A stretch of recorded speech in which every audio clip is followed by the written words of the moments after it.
Welcome to the Bernadette Jackson Podcast, where we are redefining how the world views women with daddy issues by discussing topics, sharing stories, and gaining insight, all from the perspective of a fatherless daughter. I'm your host, Bernadette, of BernadetteJackson.com. Today's episode, we have story time with Victoria. We have with us Victoria Odiandala. She shows single people simple steps for improving their lives while handling singleness. Her free tips and guides are sure to take your self-love journey to another level. To learn more, check out her blog post, How to Maximize Your Singleness, at emmerance.com. That's EMMERANCE.com. It is so great to have you here, Victoria. How did you get started working with single people? Well, I've been actually just sharing my voice on emmerance.com at the end of 2018 because I had my own experience in being with myself and loving myself. It actually started with a self-love blog, and then I realized that many people did not know how to just be single, be by themselves and be alone, enjoy that aloneness. Sometimes especially during this time, it's super important. So I started doing the singleness blogging last year in 2020 when everything got closed with COVID. Mm-hmm. So that's really how I started working with single people, yeah. Wow, that is so good. There is so much that you can do in your single season to prepare for the life you want. So I love that you're helping folks in this way. So tell me, how has the pandemic given you more or less time to level up in your own single season? It actually gave me more time. I had time to get to know myself more, and I love journaling. It's something that I do pretty much every day whenever I feel like I'm overthinking. And it also helped me connect with a lot of people online. So I'm not complaining. Quarantine actually, for some people, it's been hard. But for me, since I already tackled all these moments back in 2018, I don't have an issue right now. I'm actually very grateful. I love that. That's been the same for me for the pandemic. I feel like I've been really blessed in this season to have a lot of time for introspection and also just for some self-development journey that I wanted to be on. I've been doing a lot of reading, so I've been enjoying my time. What's been your favorite pandemic purchase so far? My favorite pandemic purchase? Just like you, I bought a lot of books, so just reading was the best investment that I did. Buying books and reading, those were the two things that I did that was in the beginning, but now I'm just investing in my business and developing that. Wow, I feel like you and I are sharing the same experience because books has been my favorite pandemic purchase too. The one that I've been reading now has been my favorite so far. It's called After the Rain by Alex L. I've been in that book. I've been highlighting things. I'm really enjoying it so far. So I really feel like this pandemic has kind of helped me to do a lot more of the things that I've been putting off for a while. So I've been definitely grateful for the time that I've been giving. What are you looking forward to most this year? This year, I'm looking for more growth and success. I've been working on myself for 2 or 3 years now. It's going 3 years, and I'm just looking at, when you plant your seed and you're seeing the growth, and I can see it coming this year. That's what I'm looking forward to, and meeting new people at the same time. Yeah, that sounds great. So Victoria, what is your father loss type? Has your father been absent? Was he deceased or physically there, but emotionally unavailable? He was physically there, but emotionally unavailable. Yes. And what are some of the ways that your father loss has affected you emotionally and in relationships? I think it's the fact that my father was there physically but emotionally unavailable. It raised within me the independency. However, I did realize growing up that I was also emotionally unavailable within my romantic relationships. Mm-hmm. So it that's how it affected me, just by seeing how we were not connected. It did not allow me to connect with other people. Yeah. Yeah. That's pretty common with fatherless daughters. A lot of us really tend to mirror the characteristics that our fathers share, because that is the type of relationship that really is supposed to set the precedence for how we engage in relationships with our significant others. And it's actually quite common that we would either look to be in relationships with people who are just like our fathers, who share the same characteristics, or end up embodying those characteristics ourselves. So it's what I hear a lot from my clients. I like to call the moment that you decide that you are not going to be defined by your father loss anymore as your coming to Jesus moment. Do you have a moment like that? If so, can you share it with us? Yes. So I've been saying a lot of things changed in 2018 for me, and that's when I had the awakening, like an aha moment, where I realized that I should stop blaming other people and take my life seriously, as in I have to do things that I want to do, and not because my dad was absent that I have to be the way that I was living, you know? Yeah. So my come to Jesus moment was like, I did not ask to be like, I was not eager to be in a relationship. So what I did was I craved God's presence in my life. So I connected with God on a spiritual level, and that was very important to me. For a whole year or two, I was just reading my Bible and going to, like, watching sermons online. Yeah. I love that. So you would say then that the first thing you did after you had that moment was to really connect with God and to get right with Him, and really just to improve your relationship there first before you sought to have any relationships with anyone outside of yourself. Is that right? Yes, the scripture that actually helped me through it to understand the concept of singleness and everything is Matthew 22:37-39, I think, where it basically says, love God, love yourself, and love others. What I realized in my aha moment was that a lot of people, including myself, I was more speaking about myself at that time, where I put other people on the pedestal, and then I was there just, losing myself through all of their distractions, and God was kind of still there but was not really present. So I decided to go through what the scripture says: love God, love yourself, and love others. So I started with God and then started working on myself.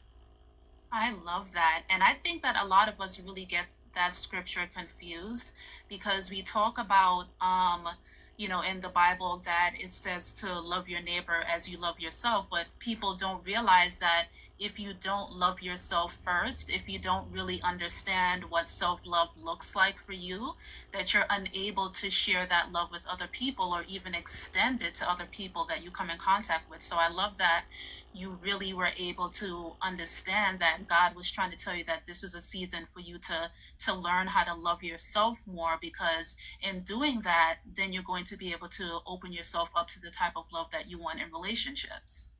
Exactly. That's exactly it. So what is one thing that you would tell your younger self now that you've gone through some healing? I would tell her, don't stress. Just do what you usually do. You are amazing.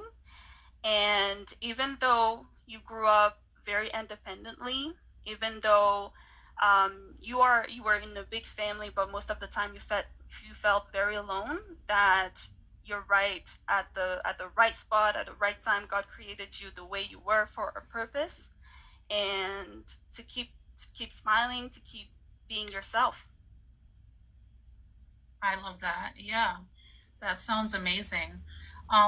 Because father loss is trauma that affects us relationally, there are areas of our healing that will only happen in healthy relationships, whether it's family relationships, friendship relationships, or romantic relationships. Are there any relationships in your lives, whether it's romantic or friendship or otherwise, that are helping you with your healing journey? Yes, I have two best friends that are helping me. They're very honest people and they love me. It shows with their actions, not just the words, but you can see that they're there for me. And I have 10 siblings, but most of my siblings are closer to me. And Wow. they're also there and giving me their advice and love, and I can see it. That's amazing. Do your siblings live close by, or do you get to speak to them often, whether it's video chat or otherwise? We have a group chat. Oh, that group We chat have a must be group chat. lit. Yes. We have a group chat where it's not just about serious talks, but they make me laugh. They Yeah. make me, yeah, we can connect on a deeper level and laugh sometimes, which it's amazing. I love that. I love that. And I love that you also have like a coalition of girlfriends, because I talk about, especially on my platform, that having a coalition that really understands your father's story and who you are and supports you, that's so important for us, because we really need to cultivate our own like network of people that really inspire us because of just, how we grew up and what we lacked. So I love that you have that available to you as well. Hmm. In my consultant agency, we do a lot of work with understanding how our fear-based responses affect us in relationships. And fear-based responses is just a term that I coined, that is a sequence of responses that you launch into when you feel fear. And fear is usually triggered by some kind of event that has happened in your relationship. So it could be an argument that you had, or maybe something that someone said that maybe triggered a feeling from the past. Do you have any fear-based responses that you've been working on in your single season, so that when you get into relationships, that you can be aware that certain things affect you in a specific way?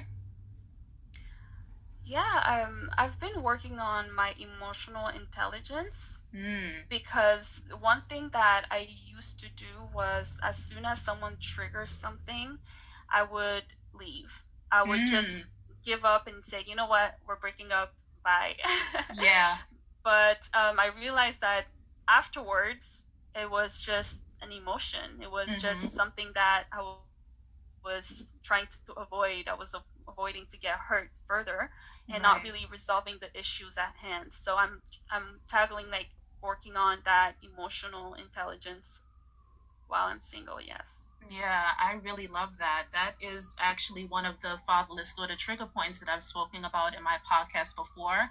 It's the idea that, anytime there's any kind of opposition in the relationship, or you fear that the relationship will end, fatherless daughters will typically end the relationship before their partner does, in an effort to control the outcome, because they don't know where things are going to go. So I'm so happy that you were able to really pinpoint that response in yourself, because it really does lend itself to having relationships that a lot of times could have been really great relationships. And if we had just taken the time to communicate what our needs were in that moment, we could have gotten past whatever that argument was. But a lot of times we don't even realize that our fear of abandonment is making it so that any negative thing that happens, we automatically think that the relationship is doomed, and we go into catastrophe thinking and start to just end things or destroy what could have been. So it's good that you're definitely able to figure these things out and work through them now. Yes.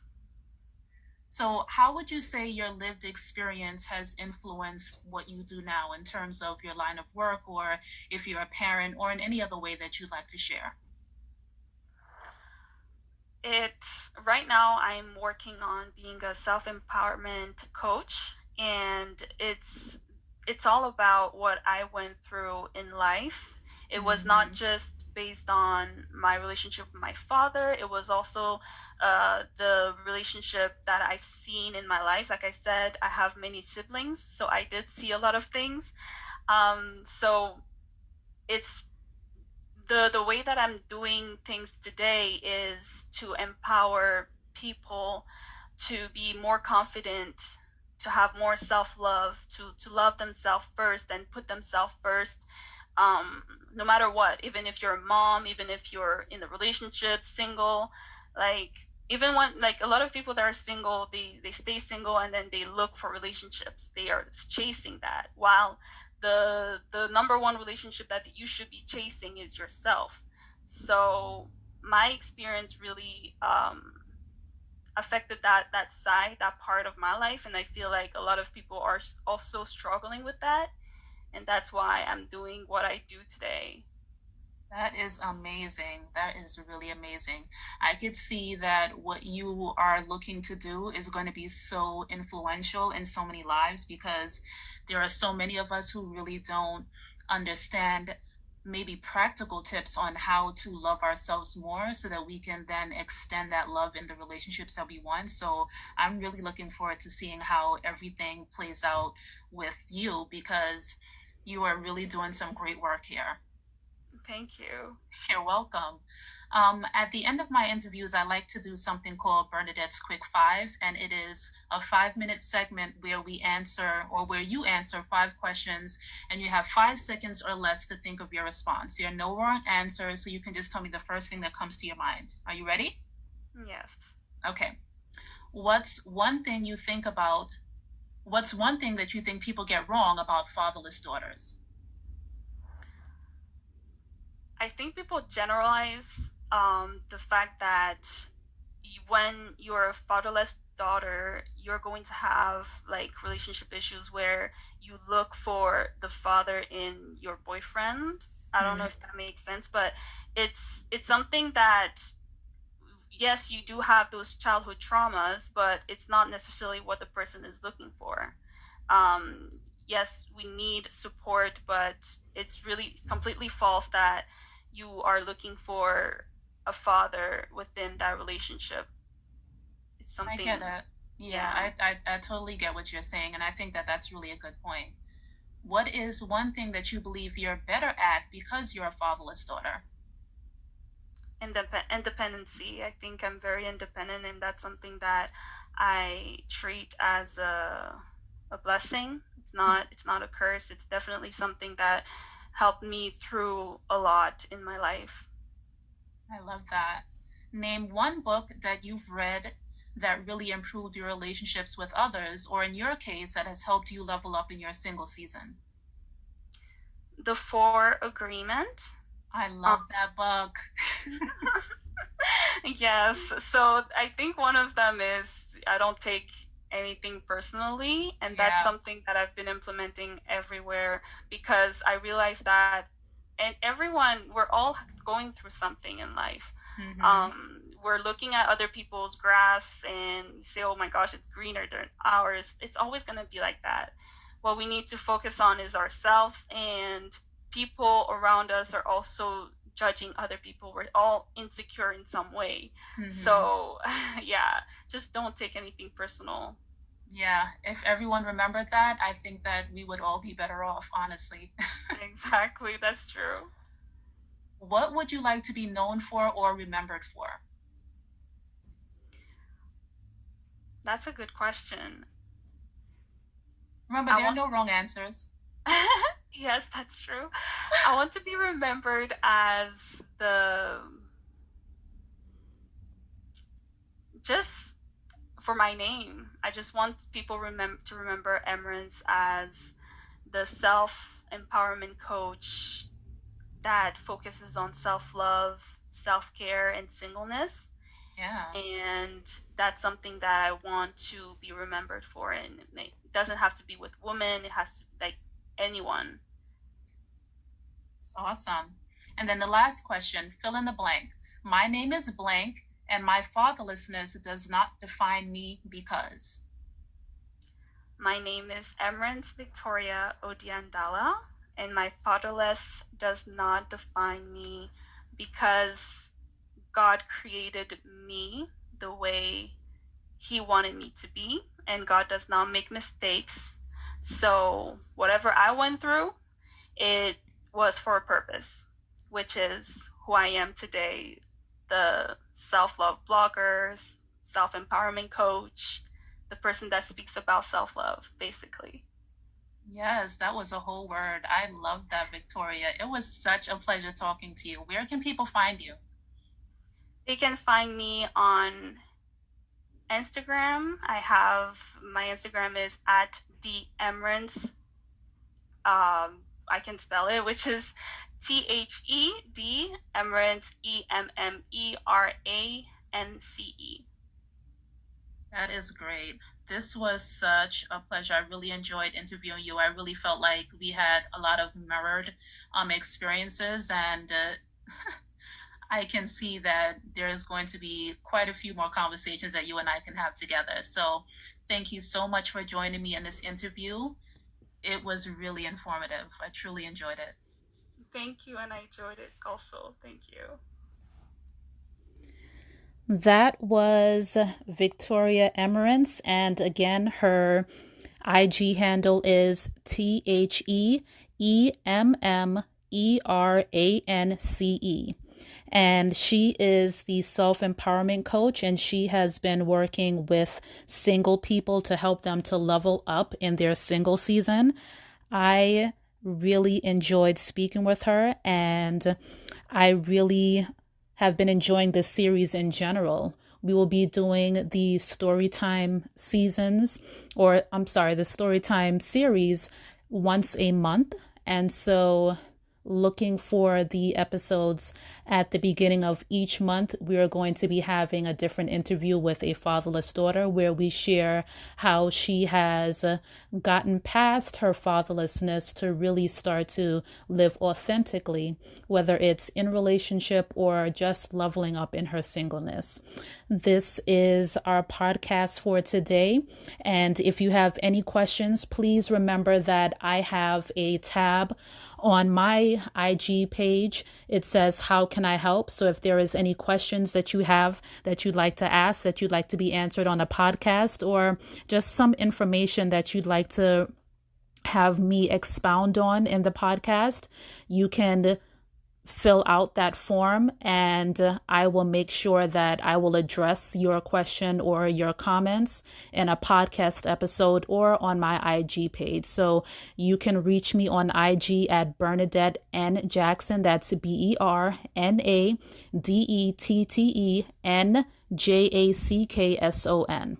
I will see you in the next one.